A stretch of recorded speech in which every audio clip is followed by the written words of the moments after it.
What's up, everyone? Setting up the stream quickly. I'm just gonna put on some music. Low.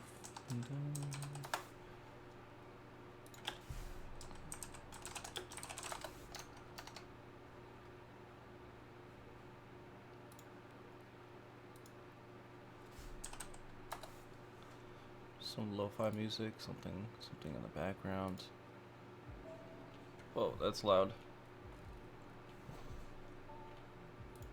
Alright, we got that going. We're gonna go and quickly just get the stream link, post it in Discord. Once it's in Discord, we can start the stream. Let's do that quick. Let's go Discord, put the stream up.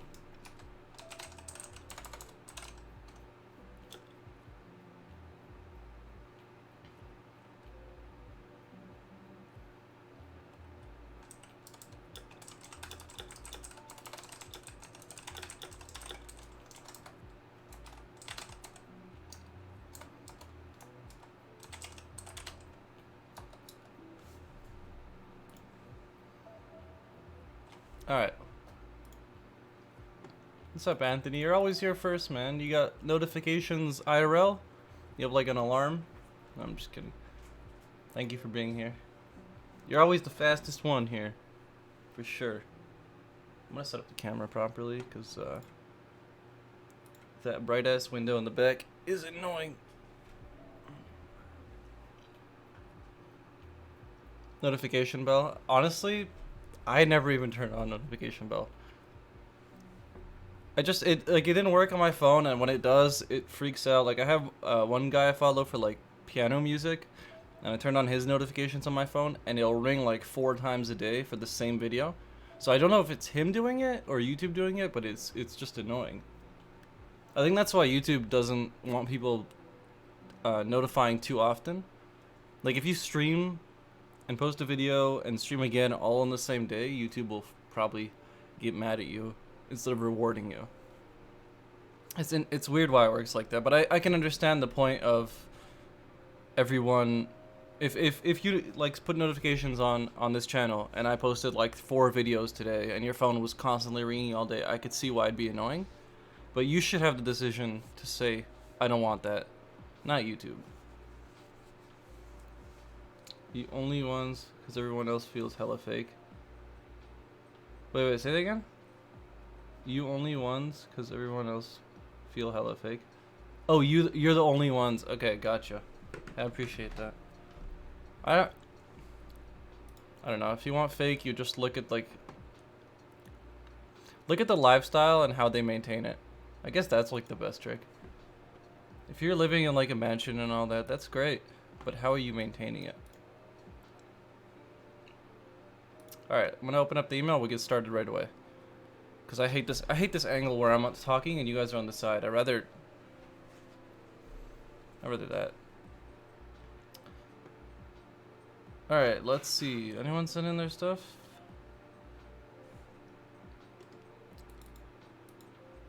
That's so true. What's up, Driz? Do you guys have any portfolio websites, resumes, whatever you want? Send them into the email on the screen right over here. Right over. This is so hard because it's reversed. Right over down there. And we'll open it up on stream.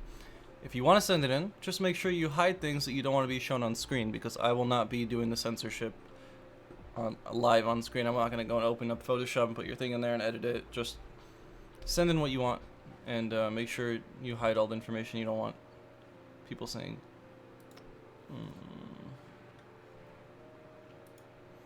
Okay, let's resume maybe? Let's do some resumes. Okay, let's open that one. How many resumes do you guys want? Someone give me a number. I'm good, how are you? I'm good, thanks for asking. This morning I spent trying to find like the next idea for a video. Because I got my video, hopefully I could end it today or tomorrow. Because I've been dragging it out. It's just every time there's like another step, that Twitch bot where it like shocks me and stuff.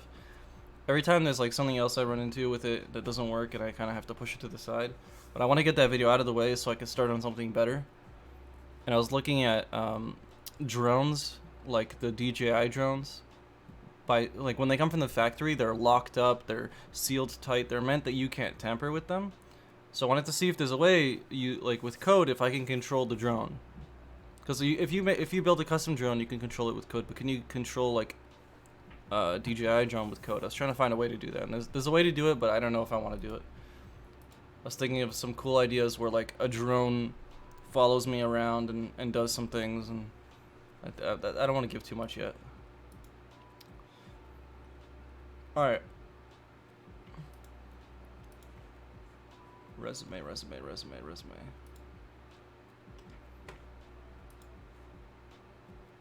Oh wait, we did this one actually last week.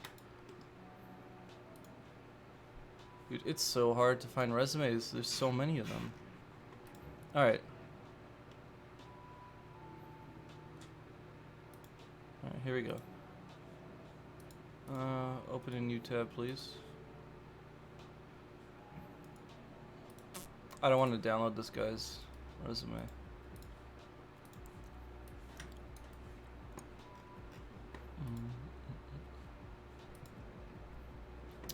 Here's another good one. Let's take that.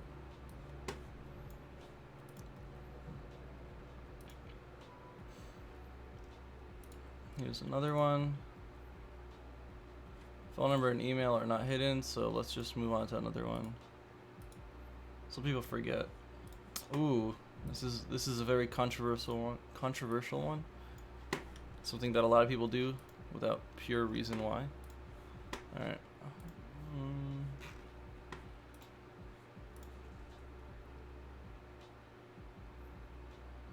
Another one with a number. God damn it. Hide your information.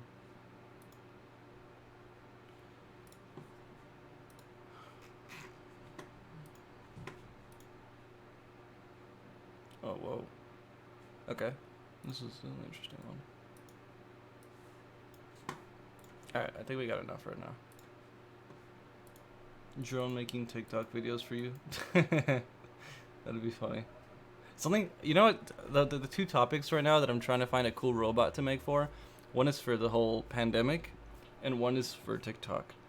There's a funny idea I had for the pandemic where like, I was like doing like a salesman pitch, and I was trying to sell this like scanner you'd buy, and the joke about this scanner is that like you'd walk around with it and scan people, and it would tell you like if they're too close to you, too far to you.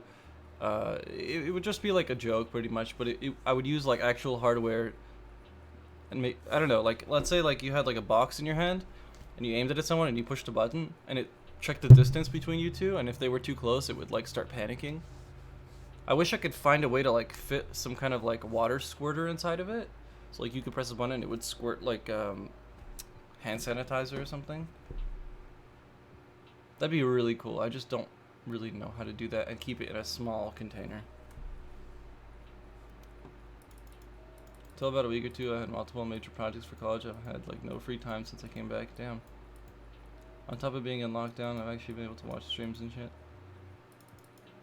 Y'all break the time because you stream so often. Yeah, sounds like a virtual bubble. Yeah, like a virtual bubble, but it would be like a funny item you would hold in your hand and aim at people, and it would do so. I had like a very small version of it where I wanted to make like a motion, a distance sensor. I think that's what it's called. It's like a lidar sensor. I think it's, I don't remember the exact name.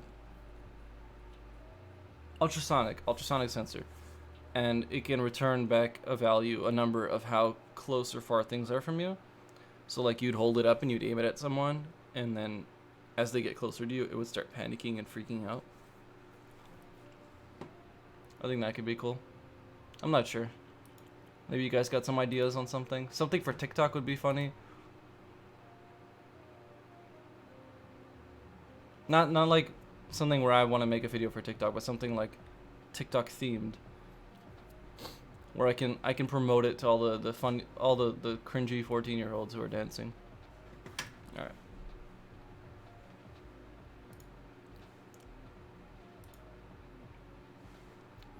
Alright, let's start with the first one. Alright, so this is Arthur's resume. What do you guys think about the colors? First off the bat, the first thing we see is the colors. I personally like it, but I can imagine that if he emailed this to like a recruiter or HR or whatever, and they printed it out for the team, like imagine like you email this to HR and HR prints it out and puts it on the desk of the CEO or the CTO. I can imagine printing this is really annoying and that can piss off some people.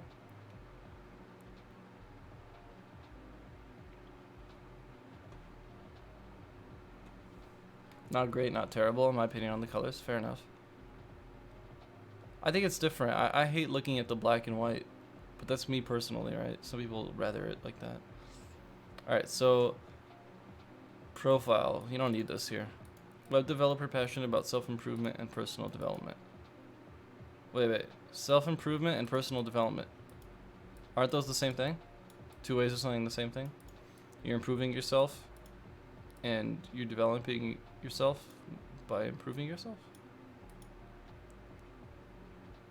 Maybe it means personal web development. I don't know. Well, web developer with the focus on front-end development. Experience with cutting-edge JavaScript technologies. Develop applications with React, Svelte, I don't know how to pronounce that, and Node.js. Along with the development skills and experience using tools such as Figma, Adobe XD. Okay, so these are things you would put in a skills section, not in sentences. Someone actually, I don't know if you guys remember the stream yesterday on my channel where someone did that.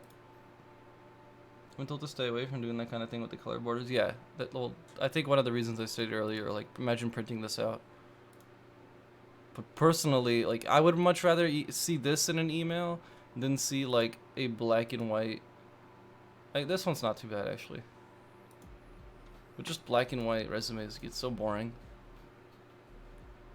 But it's not about being interesting, like in the colors. It's more about just putting the information they need. Work experience. React developer, 2019 to present. Develop front-end interfaces with React, vanilla, JavaScript. So, I would change this up a bit. I would say software engineer at X5, 2019 to present. And then under that, I would say React, JavaScript, and a couple other technologies that you use. And then under that, I would make bullet points where you can explain what you do in more detail. Saying developed, or not even developed, just develop front end. Like, so the English there is a bit off, but saying developed front end interfaces with React and vanilla JavaScript doesn't really say much. That's what JavaScript and that's what React is used for. React is used for developing front-end interfaces. So tell me a little bit more about what you did. If you can't, then say that.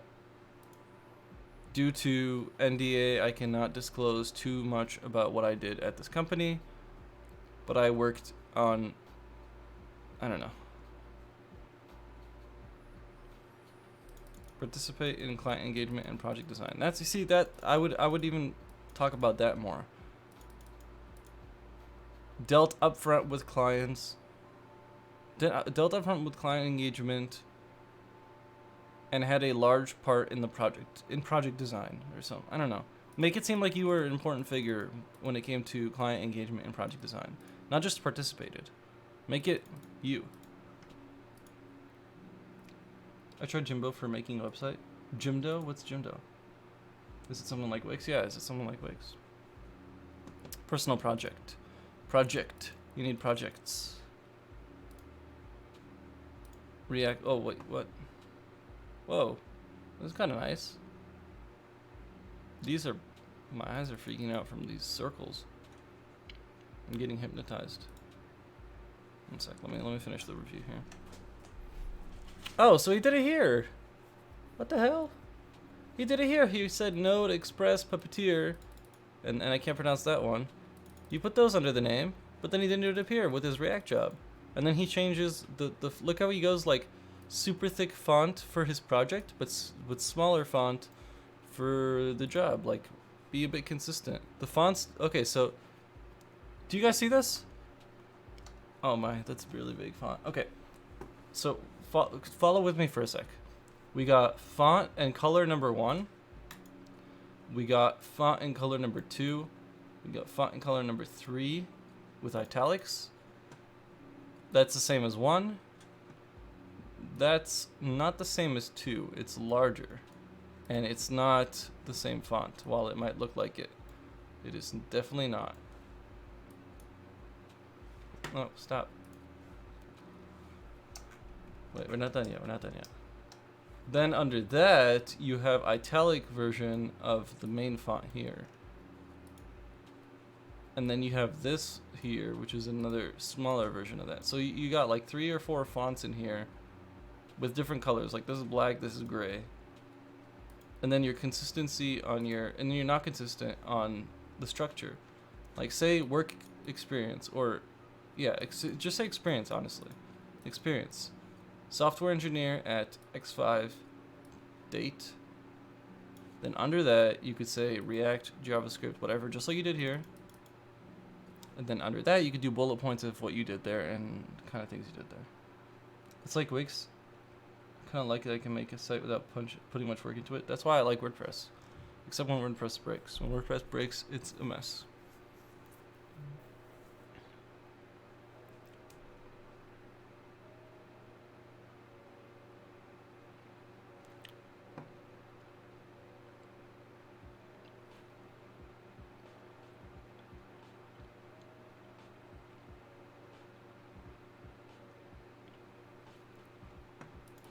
Website for web novels, discovery and reading, develop both front end and back end, cutting more than 50% API request time. Okay, so this is pretty good.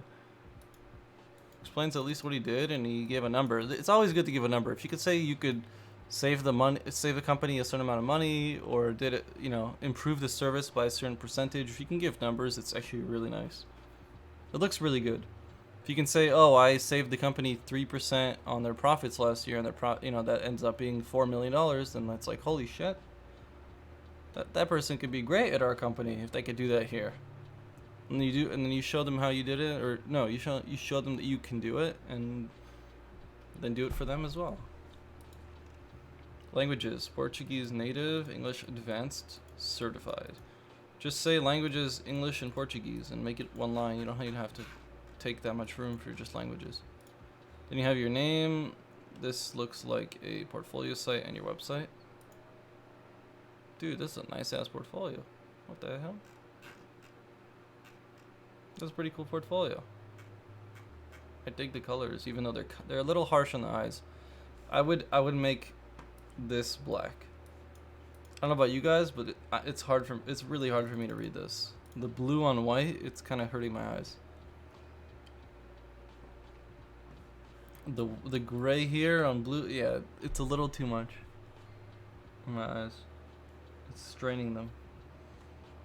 You need contrasting colors. The second you have two colors that blend, your eyes just can't deal with it and they freak out. I don't know if you guys can relate. Like he has like a dark bluish gray font color here on a blue background, so it's kind of like blending in. And then the way your eyes work usually is if something is bright, they close up or they open up. And if you can't see something too well, your eyes will try and open up. And the fact that I have a light aiming straight at my face, when my eyes open up, it goes right in my eye and burns it. So that doesn't help too much. But yeah, I would just make it contrasting colors. There's no need for them to be like so soft and blended in. Can you audit the website? Big chance to audit will say the colors are not the best. That is a great idea.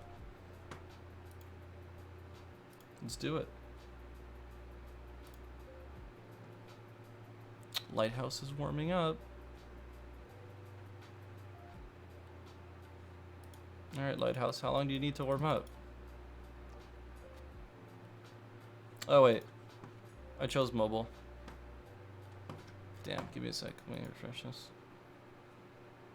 I had a thing up in Google Dublin office, and I was talking with their reading staff, and they said to quantify as much of the project. We word your descriptions to have good sounding numbers. Yeah.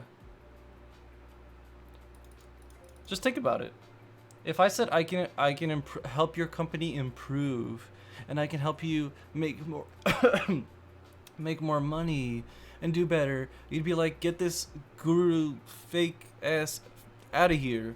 But if I was like, I went and worked at this company for 2 years, and over the 2 years, I helped improve profits by 10%, which translates to $4 million per year. I improved the site reliability by 30% and reduced all server crashes by 30. Like saying some shit like that sounds way better. And then being at the end like, well, I did that here, now I could do that for you.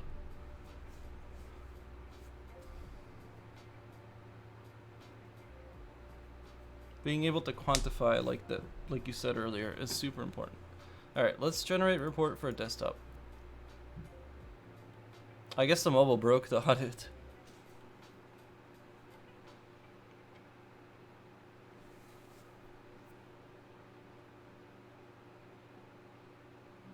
Performance 93%, accessibility 47. Oof.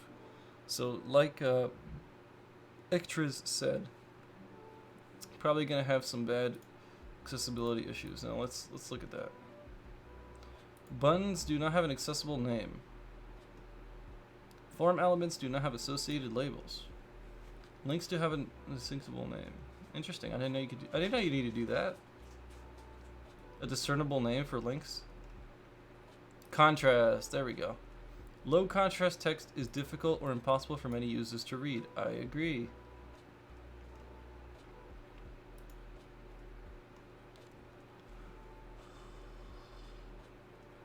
Let's see what he passed. Heading, slip, link, or landmark region. Title, alt. Interesting. Alright, best practices. Whoa, 17 issues. Okay. Links to cross-origin destinations are unsafe. I'm guessing that's his projects to GitHub. Yeah, that's all his GitHub projects. Okay. Browser errors logged into console. Oops, let's not look at those. You emailed me, Mike? Awesome. I'm gonna check it out. Which email did you send it to? The groundreel at Gmail or the Mike at groundreel? The audit page helps me out a lot. Yeah, it's a good page. I always forget about it. I wonder, I would love to see how it works behind the scenes. Like how it knows the contrast and all that. Does it just calculate it mathematically depending on the color code? You sent to both. Okay.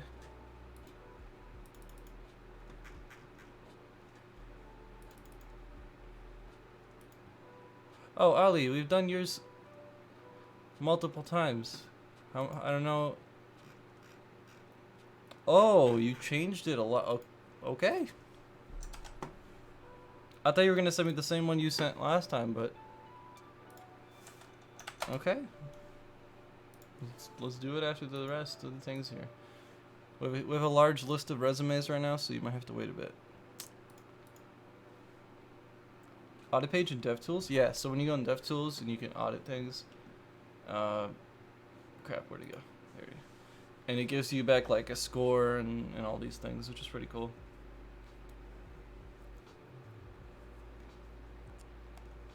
%, on SEO. Page is blocked from indexing. That's not good. Anyways, let's move on to the next.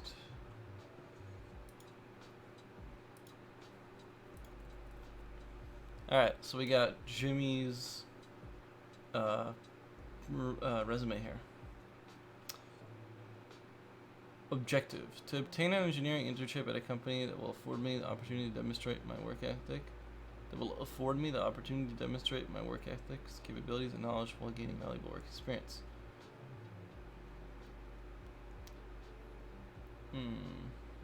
That sounds... I don't know. People in Texas have to write resumes like this to obtain objective. You have to tell them your objective up front. I think it's obvious if you're applying to an internship and you send them a resume that your objective is to get that internship. I feel like you can... I would remove that. Personally, I'd remove that.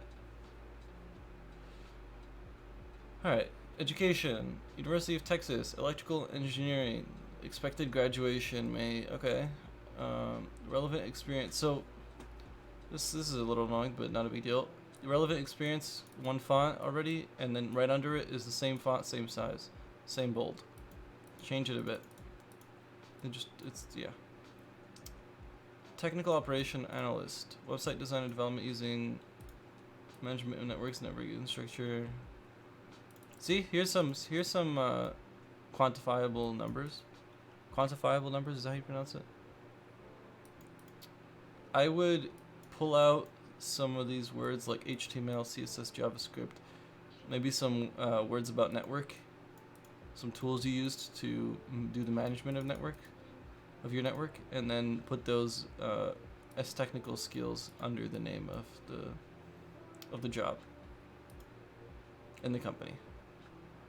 Control team member, design electrical schematics for the rover with the use of Autodesk Eagle. Ooh, that's cool.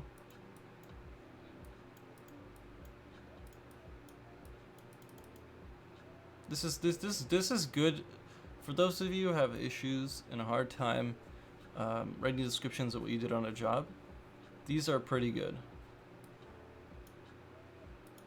Like, he's telling me what he did, and I now know what he did. The fact that he interfaced microcontrollers like Raspberry Pi, Arduino, O-Drive, what he did with them, he says even what hardware he used them with, servos and motors.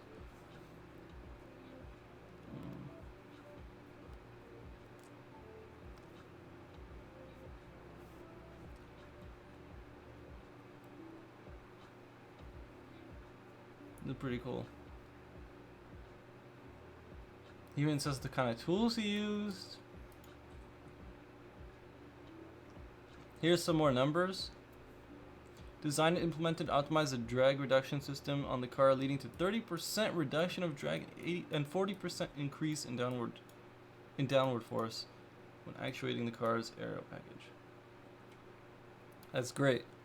Quantifiable numbers.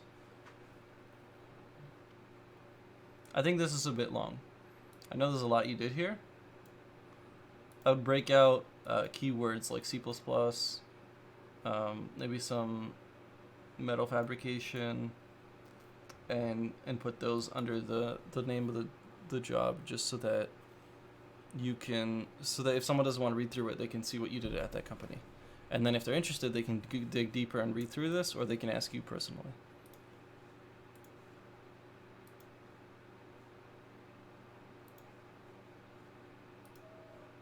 Can send my resume now? Sure, you can send it in the email on the screen.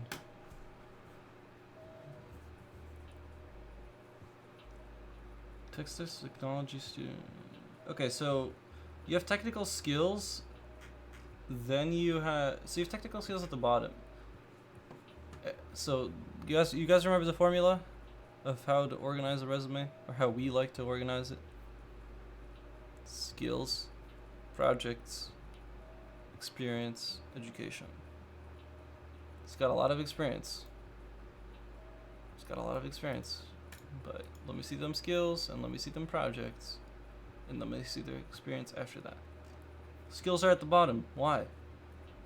Why are they at the bottom? Those are the most important things. Those are the things that they're checking your resume for.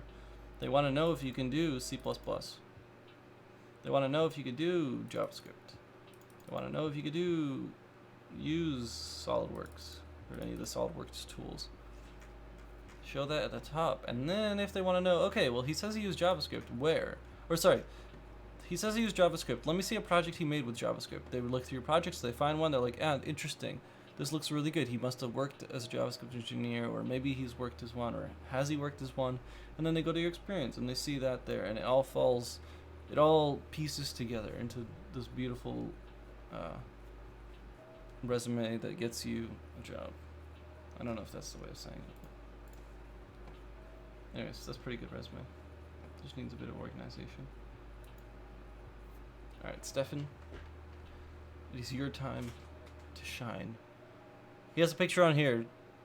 The thing we always say with the picture is people judge very easily. Sometimes you look a certain way, you look like somebody they know, you remind them of something bad in their life. Something really bad could happen in their childhood, and you can look like the person that caused that very bad thing to happen, and now they think of you like that person or like that bad memory, and it's just such an easy way for people to judge you. So, yeah, get rid of that. I think education is overrated, especially in my country. I agree for a lot of fields and things.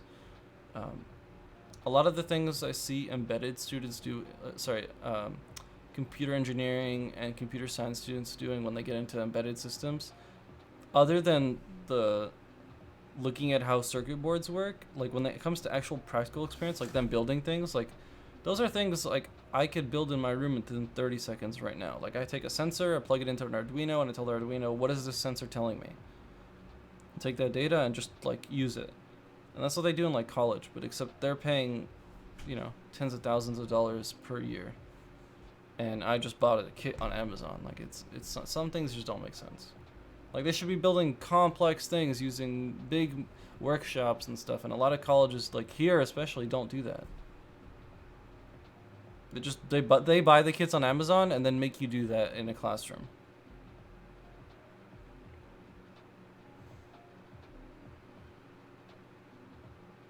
Anyways, let's look through this guy's resume because I kind of like the colors. Software engineer. I enjoy solving problems and continuous learning. I'm interested in leveraging technology to make the world a better place. That's pretty cool. I like that. He's got his email, phone number, address, LinkedIn, and GitHub. Hopefully those are all clickable links. If not, please do make them clickable links.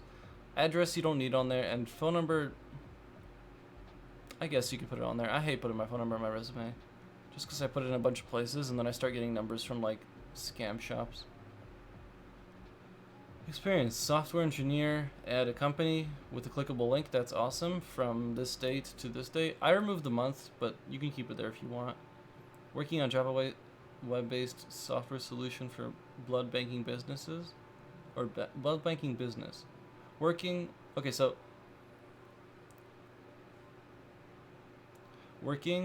on software. What's a good way to word this? What does the software do? What does this software do? That's what I would say. Working on a Java web-based software solution for blood banking businesses that does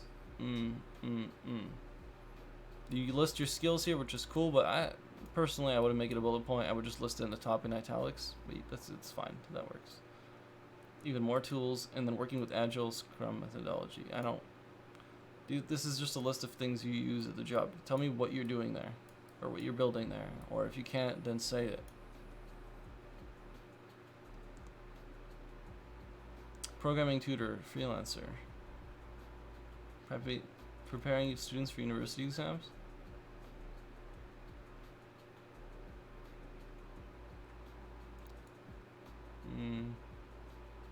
Can you say what you taught? Can you give me a bit more description and what kind of classes, what kind of things you helped students for? What kind of software stuff did you help them for? Did you teach them how to build a website, or did you teach them how the fundamentals of programming, or what did you teach them?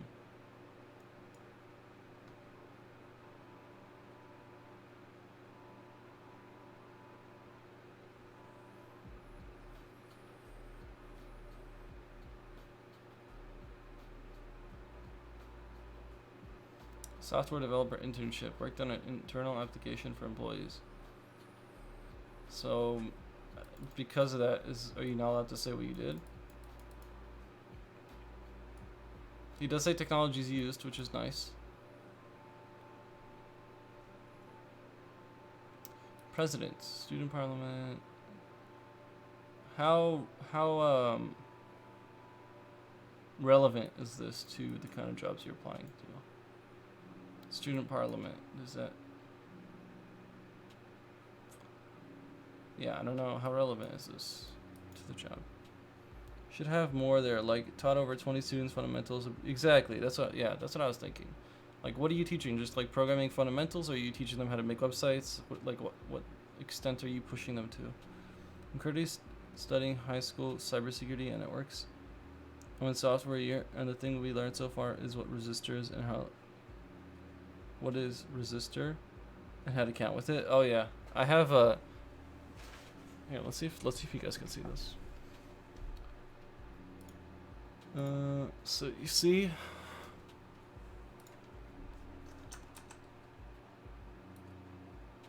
that on the wall back there?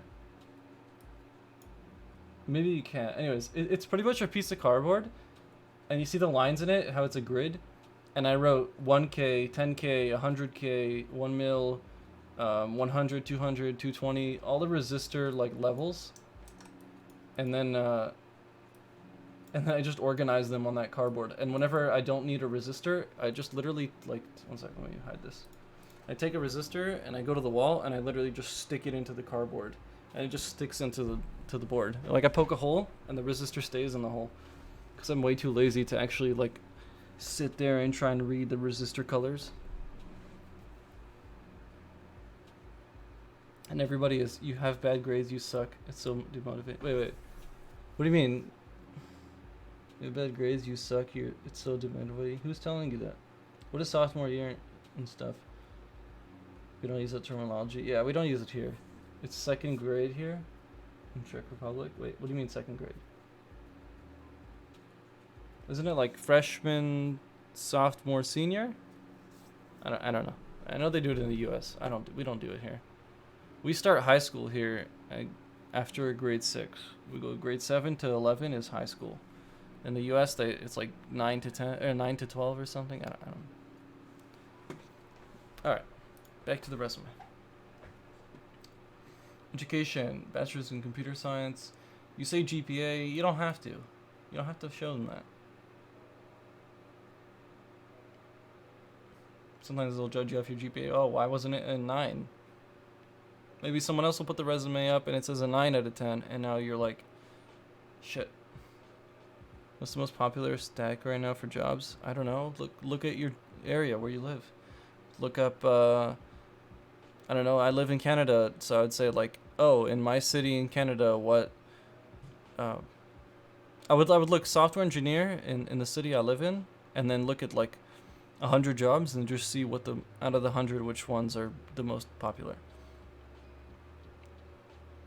But it also depends on, are you okay with that? Or is there some, like, a certain language you want to work in? Maybe relocate? Where I live, there's a lot of C# and Java. If I had to work again as a developer job, I would go somewhere where they use, like, JavaScript on the back end or Python or something. So I want an easier language. I don't want to deal with, like, you know. Yeah. I don't want to do C#. I don't want to do Java. But I don't have to anymore. But if I was to go back to it, then yeah. You should organize those skills into subsections rather than have them all orange blocks. I agree.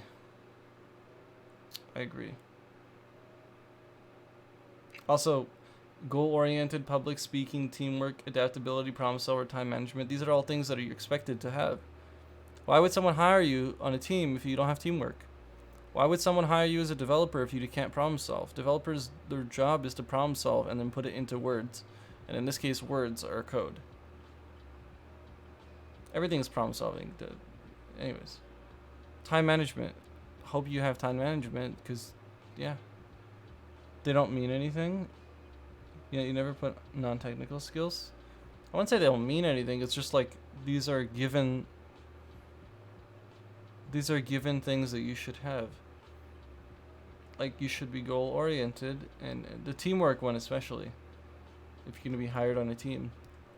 Projects. He's got projects here, which is cool. I would put projects. This format's kind of tough. I guess this works, because skills and projects, I guess that works. Maybe move it over, so skills and projects are on the left, and experiences on the right. That's what I would do.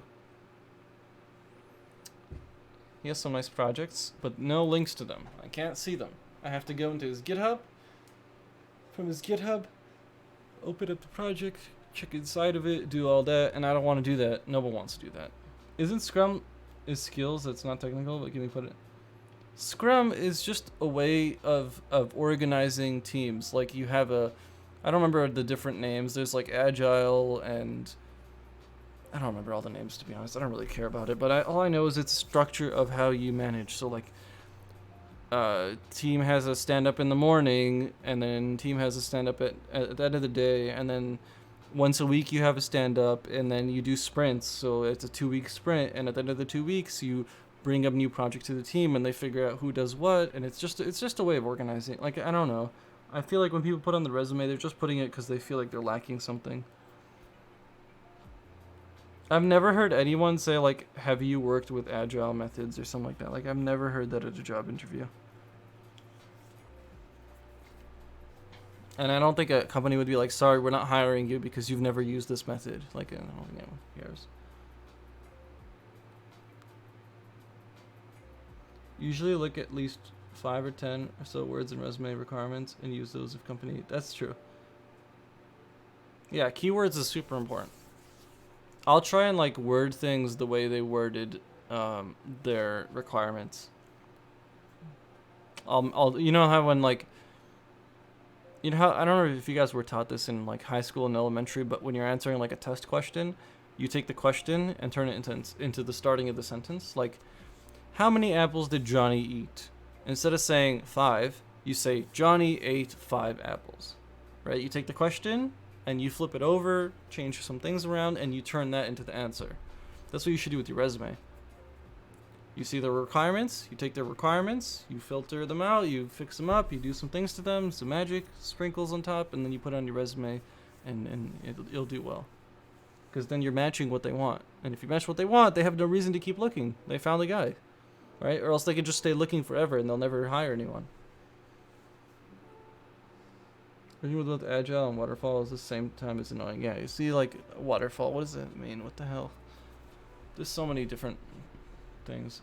I want to do the leave me the fuck alone method, you know?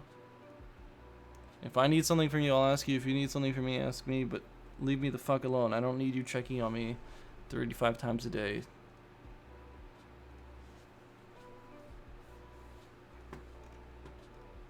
I remember that I had that where someone like would constantly check up on you, but then like when you go and ask someone on the team like for help, they get like angry at you.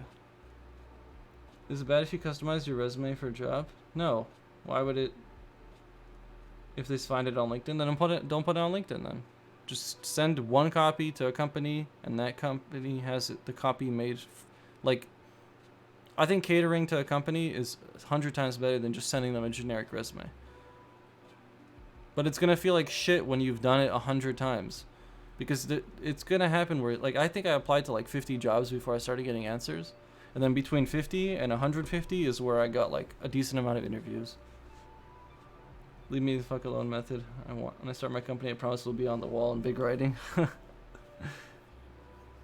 Imagine hiring someone or like bringing someone in on an interview, and they'll be like, "Well, what kind of methodologies have you worked with?" They'll be like, "Oh, well, I worked with waterfall, agile method, whatever."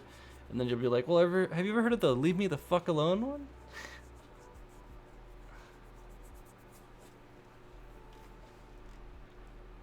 Languages: English fluent, Croatian proficient. Why do people say beginner or proficient or whatever? Just put the language there.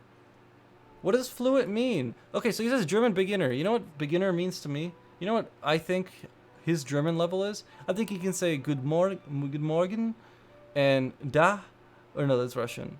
Good morgen, nein, like 5-6 words, and that's it. That's what I consider beginner. But maybe for him, that means someone who can speak the language okay, but understand it fluently.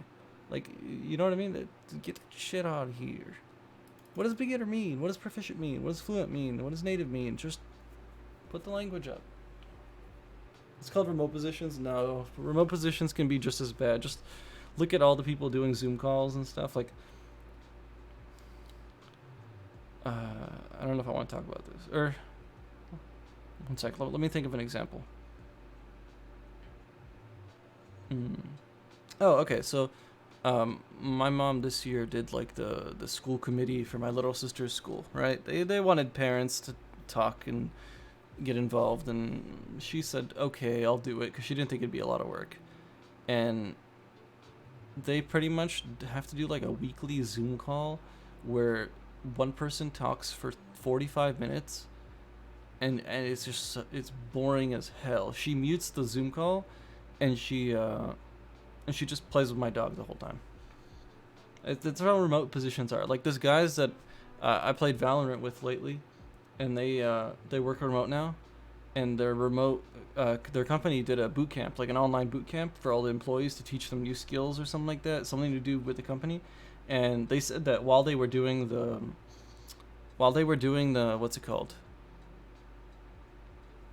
While they were doing the online boot camp, like someone was doing a class, right? Like a Zoom call where there's a teacher and everyone's just muted. They said the whole time they were just playing Valorant. They're just playing video games. And this is a company boot camp. And they were just playing video games because remote is kind of crap. How come you and Josh always say drop education to the bottom? Almost every other person says put it at the top. Not hating, I'm just curious. It comes down to how much you value it. It comes down to how much you value it. I think a company, okay, I know a lot of companies, this is a fact. I know a lot of companies will value your projects, the time you spent on your own, the things you do on your own, the projects, and the skills you build up on your own. They'll value those 1,000 times more than the degree that you and 100,000 other people have. The people who do degrees, the people who give degrees, will tell you put those at the top. Those are super important because they're falling into that trap just like everyone else. Look at all the people doing computer science degrees. They're not learning things that are actually good for them unless they're going to like a very specific field. And at that point, you might as well go for your PhD because that's where you learn the real stuff. And what is PhD and what are masters? Most of the time, it's just you getting practical experience, which you're not doing with your bachelor's degree. If I'm going for an internship entry-level job, where should I put the education? Well, it comes down to what you want. My personal experience and advice is to put it at the bottom or under projects and skills. I do skills, projects, education, experience. Experience, education. I'll say that again. Skills, projects, experience, education. Masters and PhDs are so boomer. Yeah, like people. I had a guy I met that his wife was doing her PhD and they were in like a shit ton of debt. And after PhD, she was gonna get paid like $60K a year. You know, almost 10 years of learning almost 10 years of like university for some crazy science PhD that the whole time like. You have to do it out of love. You can't just do it for like money or anything, because like, I don't know. It's a tough world there. Because think about it like this: you can go for your master's in computer science, and it'll take you 6 years to finish. Let's say. You can go get your bachelor's of computer science, and do it for 4 years and 2 years of work experience, or you can spend a year or two learning from home or in a boot camp or whatever you'd like, and then have, let's say 2 years experience on a bachelor's degree and 4 years experience on a master's degree. Now imagine you have someone with a master's degree who has never worked a developer job, who has worked just internships, and you have someone who has projects, couple jobs by now, maybe 4 to 5 years of experience in the development world. 4 to 5 years experience. That's a lot, especially when you're going for a job. Like, just imagine weighing those next to each other. That's obviously not necessarily how it works, but yeah, that's why I didn't go for physics. Yeah, I don't know. Only physics I want to ever do is like high school physics, because those are super fun, where you just like shoot things across the classroom and like throw eggs off of the roof and see which one their egg doesn't break. Like those were fun. My friends keep telling me that software development is getting saturated. Everything is saturated. Tell me something that isn't saturated. I'm waiting. Tell me something that isn't saturated.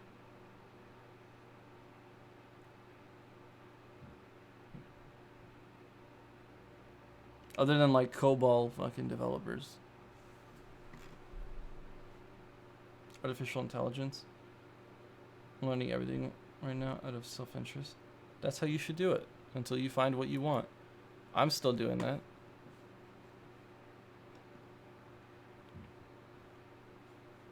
Alright, we're gonna move on to the next one. Um, skills. You're rating your skills. What does 1 out of 5 mean for assembly? That sounds like you tried it once and you didn't like it. Same thing for view. What does 4 out of 5 HTML5 mean?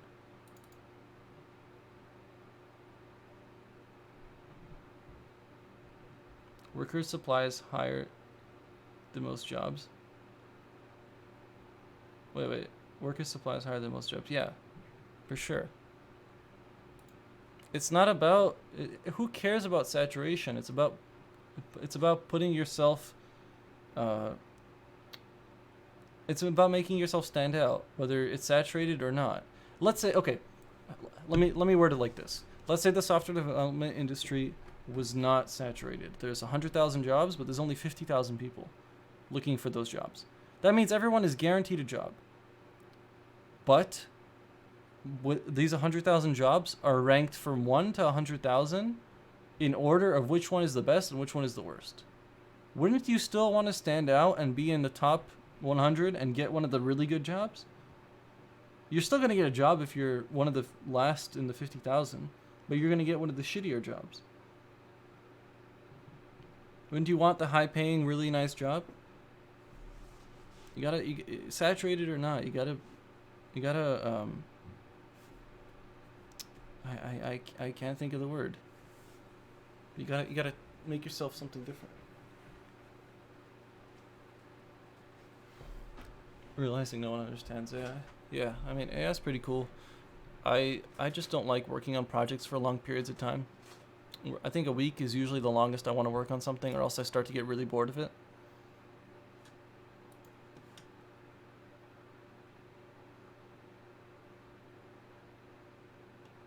Oh wait. So, skills, don't rank them. We don't know what that means. You have GitHub link, it's clickable, awesome. You got portfolio, awesome. Yeah. Where's your project? So do skills, projects, experience, education. You say front-end developer at web developer. I'm guessing that you're hiding the company here. Please tell us what you're doing there. It's 2013 to present. That's what, 8 years now? What did you do over the past 8 years or 7 years? What did you do over those years? Languages. You got Arabic, English, Turkish. Just say languages and have the languages without ratings. Like just languages, Arabic, English, Turkish. That's it. We don't need the 5 out of 5, 3 out of 5, 2 out of 5. We don't need that. Interest coding, I'm sure. I'd hope so, but you don't need that on there. Certificates, please get rid of this. The only reason I say get rid of this is because so many people have done this. Udacity, Udemy, all these things. I would not put it there.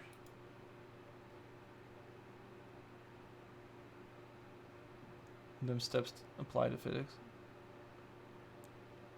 I'm going to try machine learning and robotics in the future. Robotics is pretty fun. That's what I'm trying to do on my channel if you're interested, Mustafa. I'm going to put a link to it down here. I've been building a couple robots now. I think we've done like 2 or 3 of them now. But I'm trying to think of ideas of something that could be really funny and cool and engaging to watch, but very easy for people to make. And I'm not sure like where that line is. I put a link in chat if you're interested. I made like a Roomba that instead of cleaning the floor, makes the floor dirtier. So I went and like 3D printed a piece for the Roomba and did a bunch of things to it. What's up, Brent? How's it going, dude? I need a garage. Need robotics? Nah, I do it on this table right here. On my work table, I take my keyboard and take it off the table. I take my mouse off the table and I just work here. Like a garage would be nice, but not for now. I've been looking now for people on my street who have like duplexes, and I don't know if you guys know how duplexes work. It's one apartment in the top half and one apartment in the second half, but where the garage is, there's usually a tiny room in the back that people rent out as studios or just use as extra storage. And I've been trying to see if someone on my street will rent me out one of those rooms, and I could just build a full like garage in there, like have all the tools and everything that I have stored in my closet and all that, and just saws, drill press, whatever, and just put those, like 3D printer, and just put those all in a room and just use that as a workshop. But it's a little trickier than that. Maybe I'll build a shed. That could be cool. What do you guys think about that? What's Walmart shed? How much do those cost? Damn. You guys know they cost this much? I was thinking maybe like one of those sheds, like those walk-in sheds. The big ones. These are pretty small, 10 by 6. I'm talking like a big one.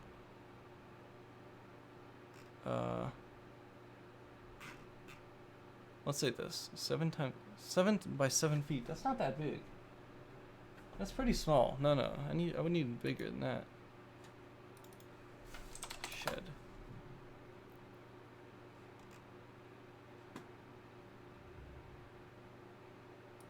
Size.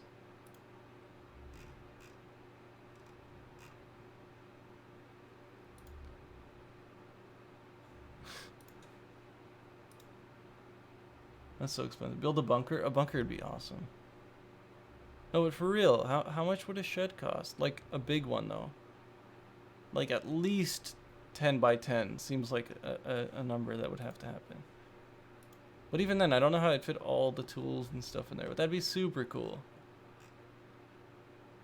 Building one of these seems like it'd be an interesting project. I got the room to build one. Almost $1,000 for a 10 by 8. Okay, let's see this. Basically a tiny house. Yeah, I mean, I can probably build like a 15. No, not a 15-foot, but let's see. Shed. Homemade workshop backyard shed. Workshop shed. Yeah. Something like this. Holy moly, that looks like a lot of work.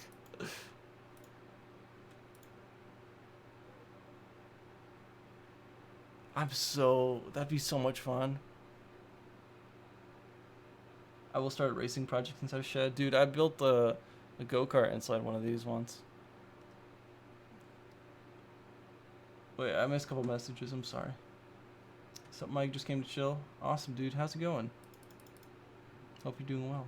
Want a garage workshop so bad? Yeah, dude, it'd be so much fun. I was thinking like the garage where I keep my car, just like leaving my car outside or renting like a place in the winter to store my car and just turning it into a workshop, but it wouldn't work out for many reasons. But dude, making one of these would be actually so cool. That'd be great content as well. These streams are better than Netflix. Don't exaggerate. My friends told me I can use their garage, but I'm too weird to go make stuff. Nah, you really don't need a garage for a lot of things. Like when I was first building things, like when I was making those YouTube videos, before I got a 3D printer, it was cardboard and hot glue. Lots of hot glue and cardboard. Just take a knife, cut up the cardboard, glue things together, but it got really messy because if you don't know, cardboard is pretty much dust when you cut it up. Want to get a car kit and build something that's expensive dreams? Nah, one day I'm gonna just I'm gonna do one of these Atom V8. I'm gonna make one of these, or I'm gonna modify one of these. You guys know what these are? I've seen one of these in my life. I'm not like the craziest car guy. It's just, this is the closest thing to like a 2-seater motorcycle that you can get into. They're pretty much road legal go-karts, but with really big engines. What's a good picture?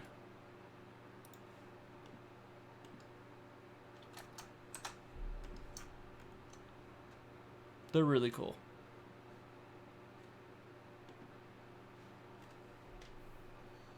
My dear Mr. Race in an LMP2 car. Oof. It's millions of dollars, right? LMP. I've seen one, I think, here. Yeah, where I live, it's a big racing city in Montreal, if you've ever heard of Montreal, Canada. So you get to see a lot of cool things here. There's a famous streamer on YouTube who lives in a shed and owns a Nissan Skyline. You could do the metal garage sheds for like 700 no front. That's what my old man did with the scrap metal roofing and built the front ourselves. Whose alone was another 800. Oof. Do an aerial Adam. That's what I just put. That was an aerial Adam. Or am I delayed? Canadian Grand Prix, yeah, they have that every year. Pretty much what happens is there's like, we have like a racetrack here, like a very famous one that's not, they don't use anymore. And every year they do like a Grand Prix day, which is like a racing day, and everyone takes their nice cars and goes and drives in the same area, and pretty much everyone just gets tickets. Because people do dumb stuff. Like people in downtown of the city, every street is literally blocked by nice Lamborghinis and whatever. There's nowhere for you to run, and people will do like donuts in the middle of an intersection. And then as they try to leave, a cop is like in every single corner, and they just go to like jail for whatever, reckless endangerment and all that. Yeah, dude. Maybe we'll talk about. So you know what? For those of you who are in here, I'm gonna be the self promoter for a sec. I'm gonna switch. I think I'm streaming on Twitch tonight for that Twitch robot idea that I was telling you guys about. So I'll put the link here. But if you want, we can on stream try and see how much it would cost to actually build a shed, and maybe we could do that in a video. And I'll just live stream it, building a shed in 36 hours, and just stay outside for literally 3 days straight and just build a shed. I would do that. All right, let's finish up the resumes and then we can. All right, so I think Ali said this earlier. He's like, it feels empty, and I agree. I think he needs to describe his personal projects and what he worked on it and what he did on them.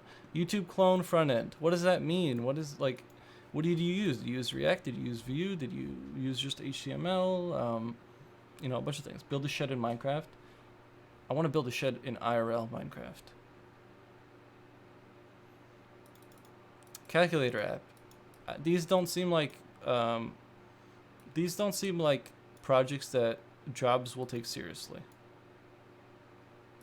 This isn't me saying like, oh, they're garbage. It's just like, it seems like you're trying to say here basic framework or basis framework. I don't know what that is. YouTube clone front end. That could be a good project actually. But calculator app, that could be from one of your Udemy certificates you took here, right? So just be careful with that. List what you used on these projects. You don't need to put dates on your projects. Give me some bullet points of what you did on those projects. Yeah. You just stole his late April Fool's prank? Nah. I can't play Minecraft. It's just not. The only way you can get me to play Minecraft if it was with a lot of people that I enjoyed playing games with and listening to music so I don't go crazy. Like I get the idea of Minecraft, but it's just really boring. There's no action, there's no violence, there's no momentum, there's no speed. Cue the Doctor Disrespect music. That's his saying. He says like violence, momentum, speed, something like that. Alright, let's go do Ali's thing and then we can end the stream. Because it's 3 o'clock. Time to take the doggo out. Alright, Ali. So remember how last time we talked about don't make people dig for information? Like a lot of people like to do this where the first page is just like a nice styled page and like their name and their title and everything, but I would make this a nav bar and already start with your skills and projects on the first page. Remember, make it easy. Like it's not a big deal that I have to scroll down. And I get the idea of the design here, and it looks really nice. That's just something to take into account. Force and CD, everyone say Doc, yeah. I don't watch too much Doc now, but he's pretty funny. He's hilarious. Okay. What else? All right, so when we go down, it says my expertise. Hi, my name is Ali. I'm a student. So yeah, so this you can put up here. So what I would do is have your name Ali Ahmed in a nav bar up here, and then you'd have dash software developer, and then on the other side of the nav bar you'd have resume, projects, and something.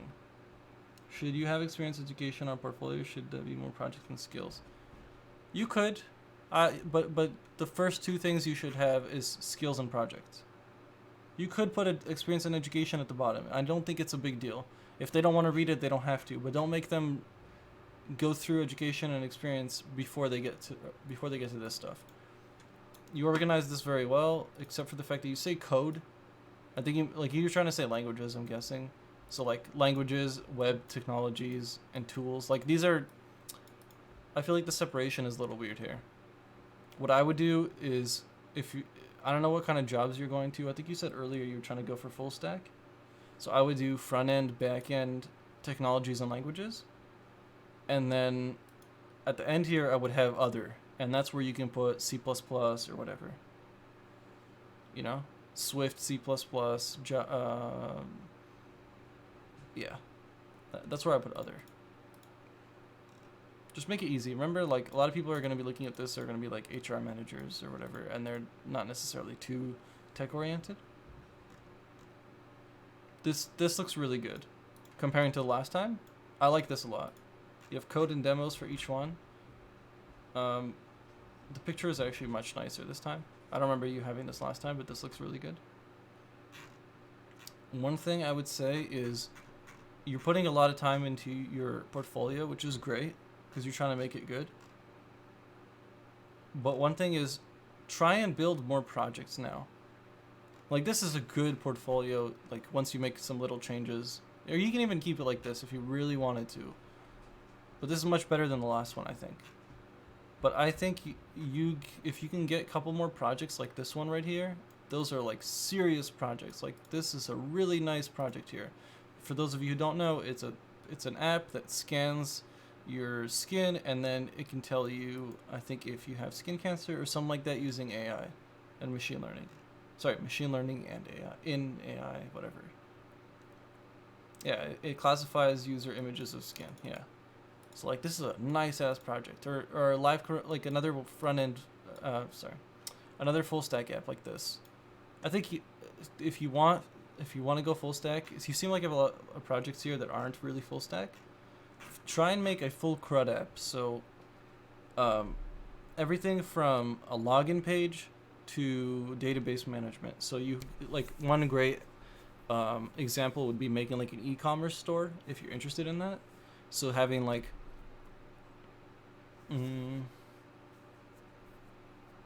just make like a store, like sell something that you're interested in.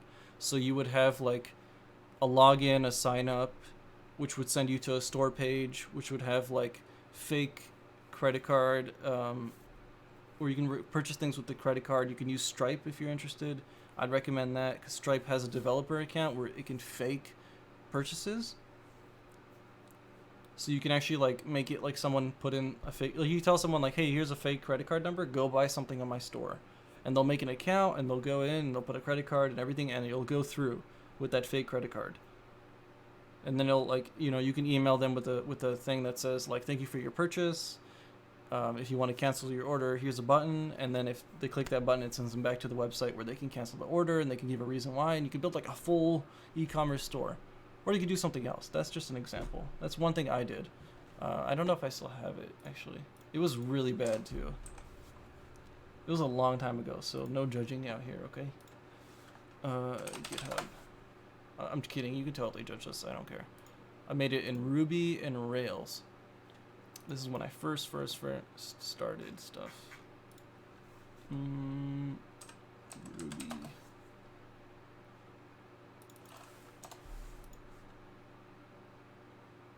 Do I not have it here?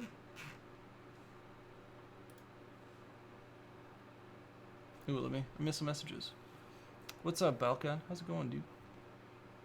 What are some good types of projects to put on a portfolio? Oh, I have a cringy but a good video for you.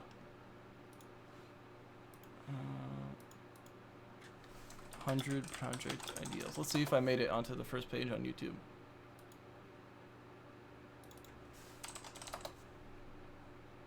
Oh, I did. I made it onto the first page. So cringe.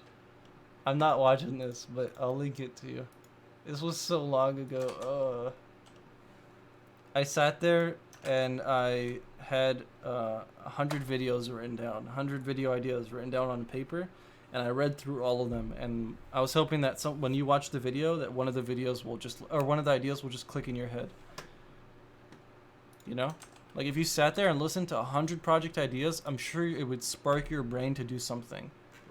And that was the point of this video.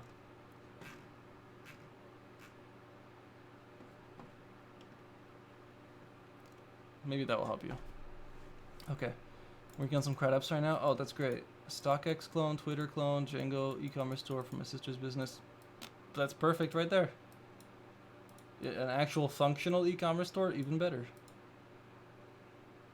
E-commerce is the best credit practice for sure, yeah. But I don't know if you guys can agree with me on this, but e-commerce stores are kind of boring. After the first time, they're kind of boring.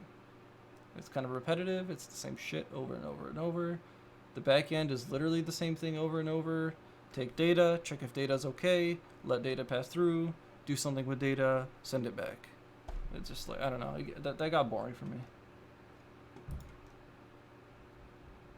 I found a real bad Django YouTuber when searching in February. Oof. I think the best thing, one thing I think I need to do more is if I'm watching a video of like, let's say like I'm trying to edit something and I don't know how to use a certain editing tool and I watch a video and it's not very good. I need to like say like what was bad about it to the person. But, you know, be like, hey, like I watched this because I'm trying to figure out what the cutting tool does, but I don't really understand after watching the video, and I feel like you didn't explain it properly because of this, and that. Like, I think giving people constructive criticism is good. I just don't do it enough, to be honest. I'm too bothered. All right. I don't know where this project is.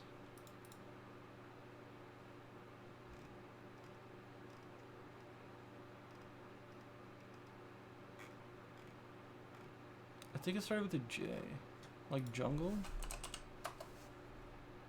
Yeah, I don't remember.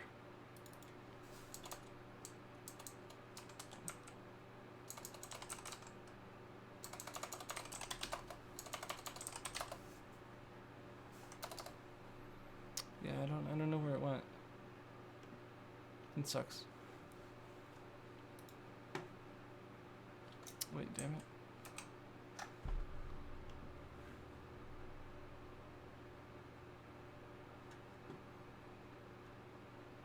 Hey, as you know, I'm trying to create a brand on my services. I'm considering registering my company as list name or any kind of time. I'm not doing this is enough. I don't think when you register it really matters. Like, the only thing that matters when you register your business name is that when you're doing things like making a contract and you put in the actual legal business name, you want to make sure it's not something really dumb. But I guess it really doesn't matter. You can technically name your business anything, right? Like, let's say Josh created Grindreel LLC, but decided one day he didn't want to call the company Grindreel anymore. He wants to call it U-Book. I don't know, U-Book. Okay, he wants to call it U-Book LLC. He doesn't have to go and change the LLC name legally. I don't know in the U.S., but he doesn't have to go and change the legal name. He could just keep it as Grindreel LLC, but now he rebrands the website and everything as U-Book. I don't know why that came up to my head, but yeah.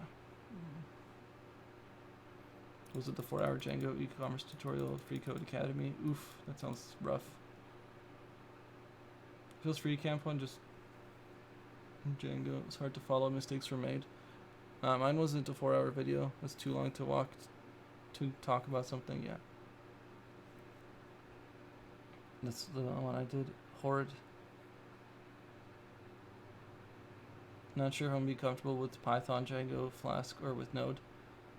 I really like Node. I didn't like Django or Flask as much. Really depends on you.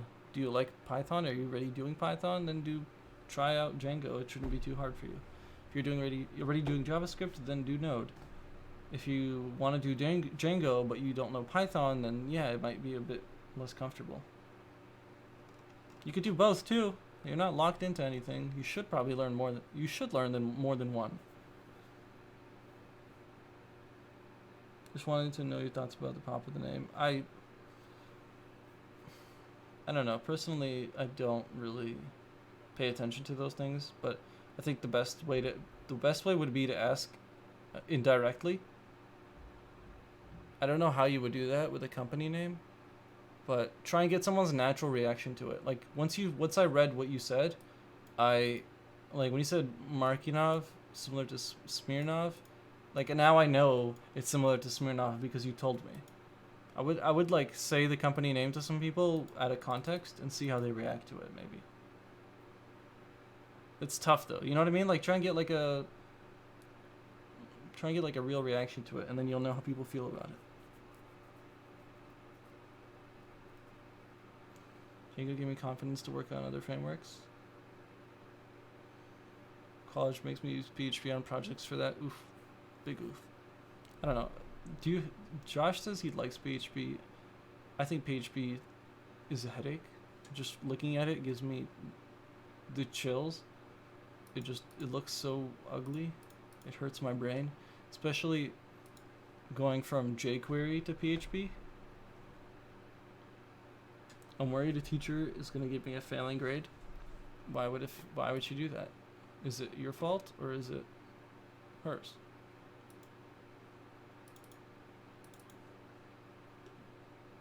Alright, I'm going to close up this.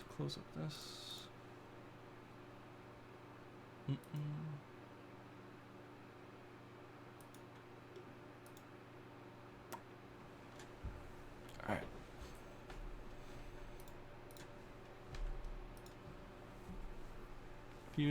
PHP without Laravel is straight up hell. Yeah. I don't know. I never looked into Laravel. I just kind of avoided PHP as a whole. He graded unfairly because the program didn't compile on his system. Oof. Maybe can you talk to him about it? Can you just like go up to him and just be upfront with him? Like no bullshit. Put him on the spot. Instead of writing like a really nice email where you're like, can you please look over it? No, it'd be like, hey, the program I put a lot of work into. I know it works on my computer. I know it works on others' computers, but it didn't work on yours.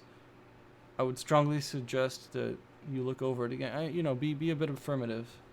It also depends on how you value your relationship with the teacher. I only knew Java before and then got hit with JS and PHP, and JS I loved and PHP was just wrong. Yeah. I think that's what a lot of people think when they go from Python to JavaScript. They're like, what is this garbage? My lectures are BS and newer programmers don't compile. It's instant fail. Yeah, you see? But college is going to teach you how to be a real programmer. Oh, you put a bunch of work into this program and it works, but it didn't work one time I tried to compile it on my computer. Failed.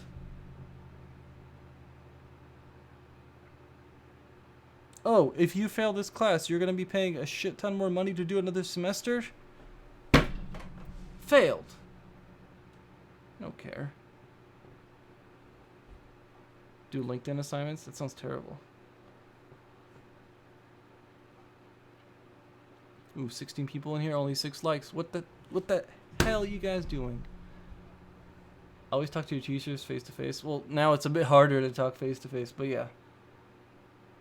I would just be really upfront with my teachers. Put them on the spot. I do that with people too. Or I try to do that because that's when you get like... That's when like both parties are honest with each other. And just say it how it is. Now 7? Yeah, well now 10. Thank you everyone. I feel like if you don't scream at people for not liking the video, they never do it. It's because it's an annoying task, not gonna lie. It's not easy. I wish it was just a button on your keyboard. Oh, click L and it likes your video. But no, you have to go and move your mouse and find a little button and click on it and wait for it to work. And if there's lag and you click it once and it doesn't work and you click it again, then it unlikes, and it's just so annoying. Make it an easy process. The ones that give you a badge. Yeah, but who cares about LinkedIn badges? I don't know anyone that actually cares about that. I would value LinkedIn badges as much as a normal college education, just because everyone has one. Everyone has a LinkedIn badge. Does it make it very special? Not really. Dango jocks or amazeballs. I think the best documentation I ran into was like React documentation through React, the React website. Actually, no, that's not true. It was better, but those were so good. Learning React off of the React website was so easy. Just like they did before computers. They would scan it with their brains. There's a guy from Discord. I don't know if you guys have ever seen him. He hasn't been on in a while. Ra. R-A-W. And I remember him talking about how they did a Java exam where they wrote it on paper and the teacher would try and run it. And if it didn't run, they failed. They wrote on paper. They programmed on paper. Like actual boomers. In this was 2018 or 19?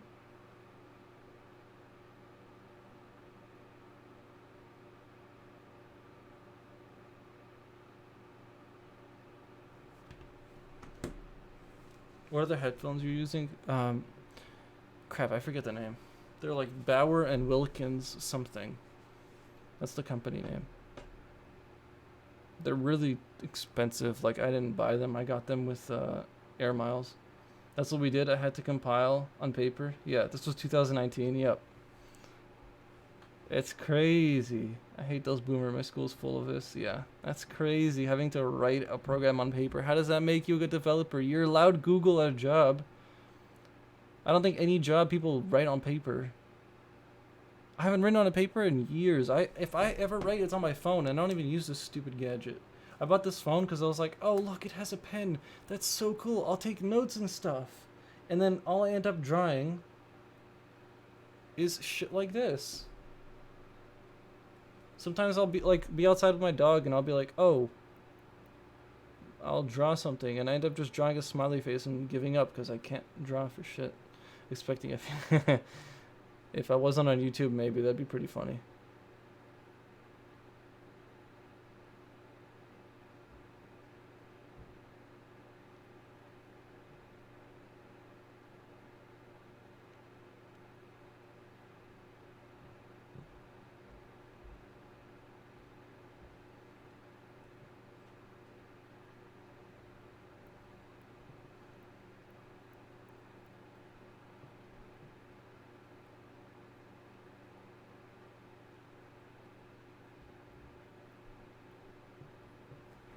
I just think about my crazy man.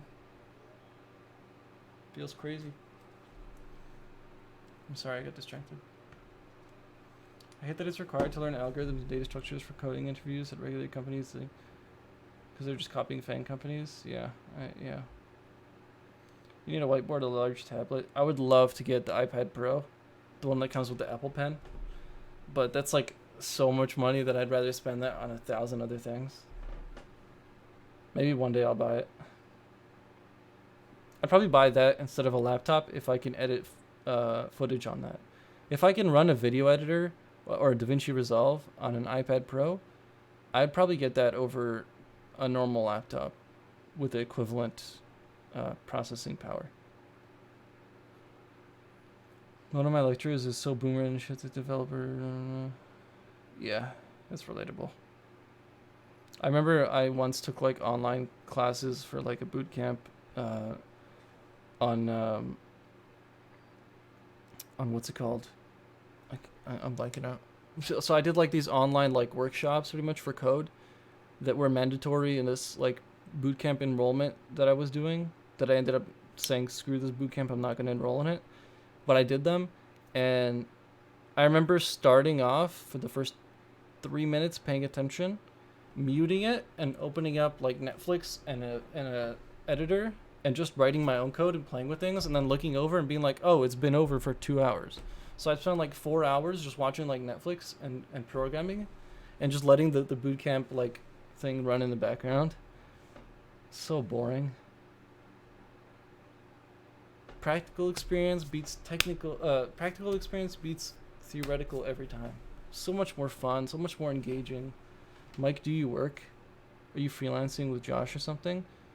So now I am full-time, I don't want to say content creator, but full-time working on Grind Reel.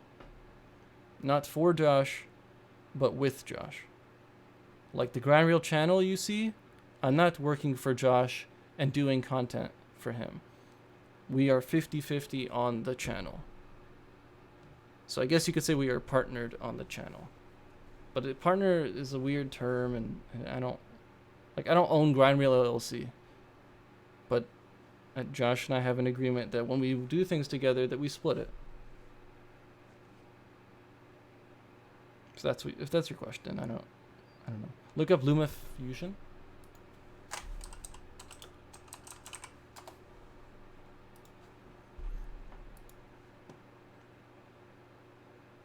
Oh damn, that's cool. The only thing I don't like about most video editors that aren't DaVinci Resolve is DaVinci Resolve breaks down footage better than anyone else right now.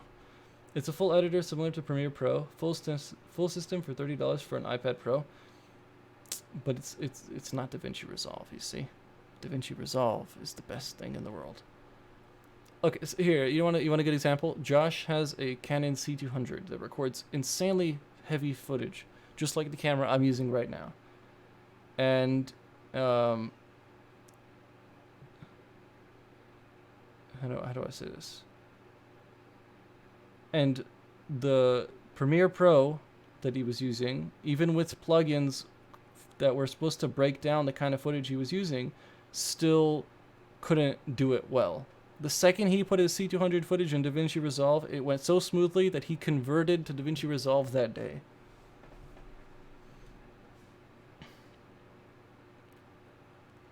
I set my portfolio in if you have time to look at it. We're going to end the stream soon, but we'll look on it on the next one if you want. No solving problems, separates from amazing dev. Average devs can implement solutions that have been solved before. Amazing devs can create new solutions. There you go. I can't send it here. Yeah, sadly links don't work here. Now Mike, you're a contractor, you work for Josh. I mean, you could say that, but I'm not, nothing is holding me here. There's no contract. Like, I can walk out whenever I want. It's really not like that, you know? He doesn't ever tell me what to do. I'll never like follow an order. It's more like, if I need something from him, I'll ask him. If he needs something from me, I ask him. You know, I see it as two friends working together. Maybe he sees it differently, but that's how I see it. But he makes that joke. He makes that I'm his employee joke just to piss me off, because he knows I like, the one thing I don't want is to ever be an employee again. Used to use Vegas Pro. Yeah, it's pretty bad now. DaVinci Resolve shits itself on Windows. You just have to have a good computer, or a very, very strong computer. But DaVinci Resolve does run much better than Premiere Pro on Windows. Guaranteed. With streaming FIFA now, thank you for the stream. Thank you for being here. I thought you were working full-time for a stable income and Grind Reel on the side. No, I used to work full-time for a stable income. Saved a bunch of money because I don't actually need a stable income right now, because I'm living at pretty low living costs, and said, hey, why not try and work with Josh and Grind Reel? Or it's more complicated than that, but that's what it ended up becoming.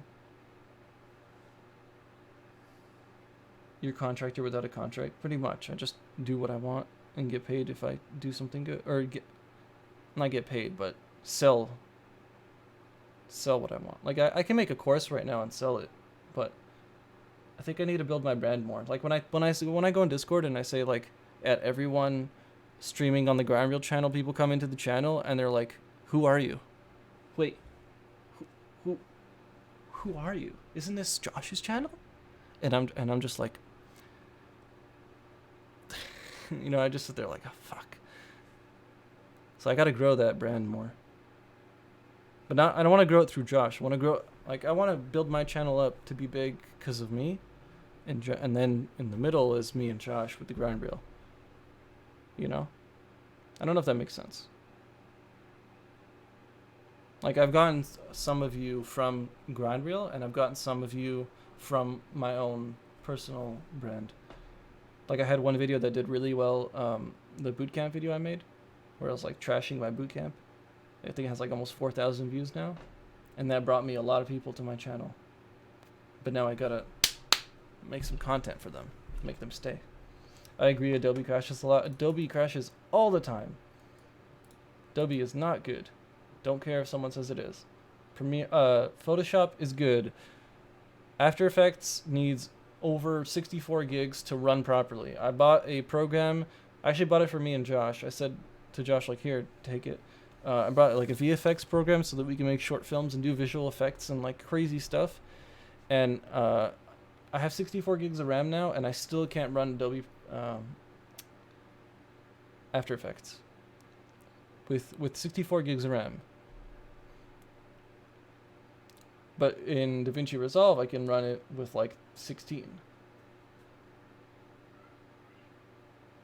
DaVinci Resolve is a software company that makes camera gear and camera things, and because they're a software company, they do things really, really well. They don't just stick to making video editors like Adobe. They do everything. They make servers for video editing, they make a bunch of hardware for broadcasting. They do so much stuff, and they have so much knowledge on this industry that they're killing it comparing to Adobe.